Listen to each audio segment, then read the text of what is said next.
સુરતના સગરામપુરા નવી હોલી ખાતે ખ્યાતનામ સૂફી સંત હઝરત મહેબૂબ શાહ બાવાનો 420મો વાર્ષિક ઉર્સ ઉજવાયો હતો। ઉર્સ પ્રસંગે નિયાઝે લંગરમાં મોટી સંખ્યામાં લોકોએ લાભ લીધો હતો।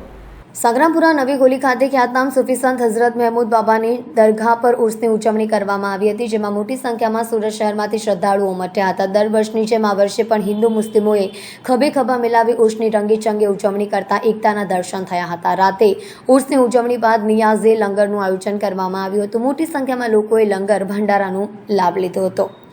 હઝરત મહેબૂબ શાહ બાબાની દરગાહે દર વર્ષે મુસ્લિમ નવા વર્ષના ત્રીજા ચાંદના દિવસે ઉજવણી કરવામાં આવતી હોય છે, જેમાં આગલા દિવસે સાંજે સંદલનો કાર્યક્રમ રાખવામાં આવ્યો હતો, જે જુલુસ સ્વરૂપે દરગાહે લાવી વિધિ કરીને તુરબત ઉપર ચાદર ચડાવવામાં આવી હતી। રાત્રિ દરમિયાન આમંત્રિત મુસ્લિમ ધર્મગુરુઓ દ્વારા નાત શરીફનો કાર્યક્રમ રાખવામાં આવ્યો હતો। તેઓની નાત શરીફ સાંભળી મુસ્લિમો મંત્રમુગ્ધ થયા હતા।